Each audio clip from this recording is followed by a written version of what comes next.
Here's a sentence that's sure to resonate. It's been over a year since I booked a flight, and the idea of taking a trip was just a little scary. The last time I'd flown was another bike trip with my partner Cameron and close friend Yunki. Our flight back from the Baja Divide had been delayed due to the airport shutdowns on the dawn of the pandemic.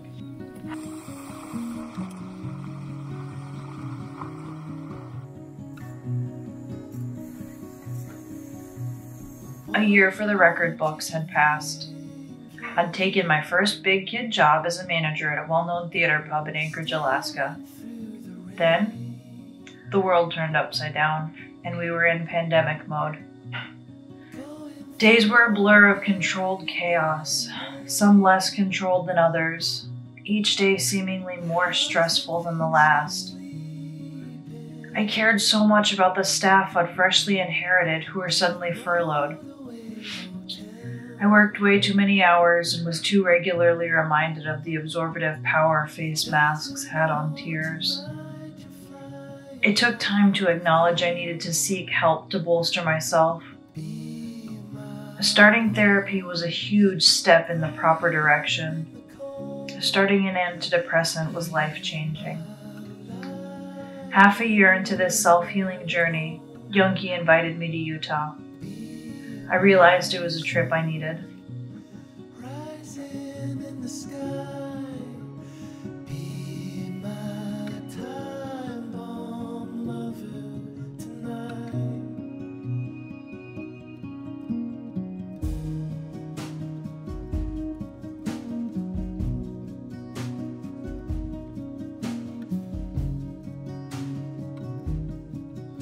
As an added vacation treat, I didn't have to pack my bike because I was meeting my brand new gravel bicycle on the frame builder in the desert.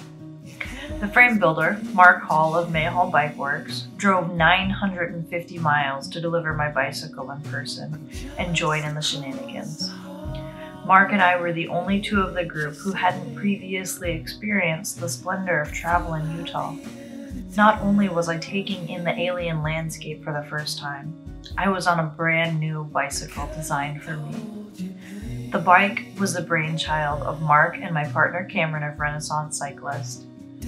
The first production expedition gravel bike from Mayhall Bike Works was mine, Cerakoted in candy purple. It looked and rode like a dream.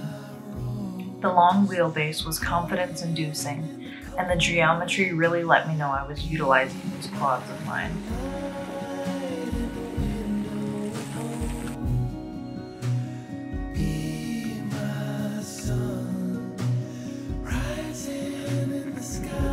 Look at that storm cloud! Look at that storm cloud! Backcountry permit obtained, we were off to the Canyonlands National Park for a vehicle-supported 4-day bike trip along the White Rim Trail. Support came in the form of 4 badass retirees with truck campers and no shortage of stories, who'd often strike out early in the day to bike back to meet our crew.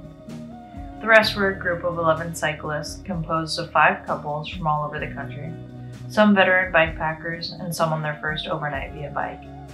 A unifying thread closely connected 4 of the lot: behavioral health with backcountry guiding. Conversations around the dinner circle ranged from the wonders of homemade bread to the benefits of various bike geometries, to the rigors of safely navigating troubled teens and sea kayaks on the Inside Passage.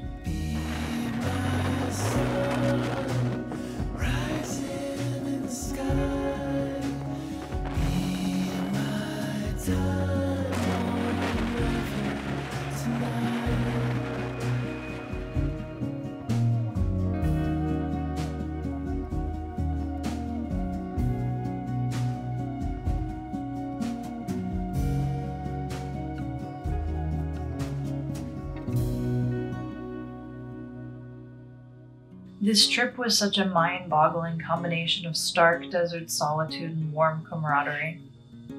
We were a jovial lot with more than one tutu on hand. On day 3 of the trip, we stayed on the rim of a canyon overlooking the Green River. The sunset promised to be a real dazzler. As dinner was prepared and the group scattered for walks, photos, and camp setup, The previously stowed bottles of champagne surfaced, and a call for cups was made. A whispered announcement revealed there was a proposal to be made as the sun set, and we were to act cool as the group returned.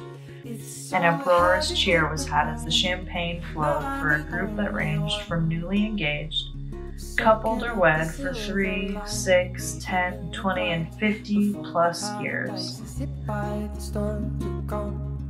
It's so heavy in the morning, now that the moment's gone.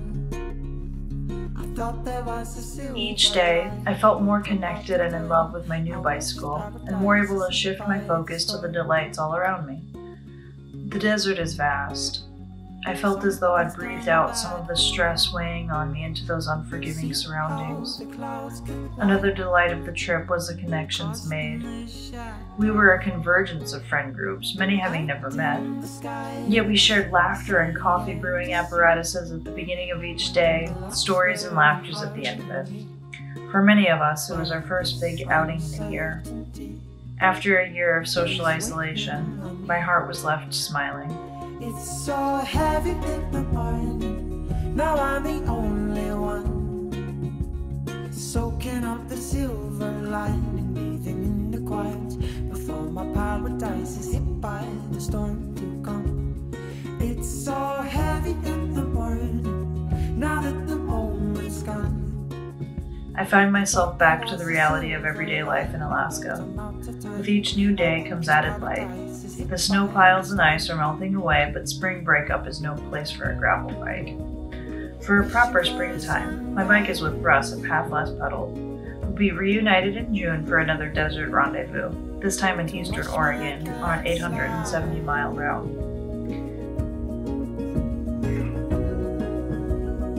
Even on the inside,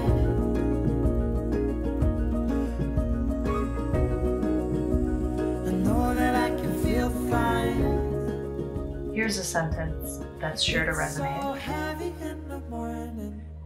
It's been over a year since I booked a flight, and the idea of taking a trip was just a little scary. before my paradise is hit by the storm to come. It's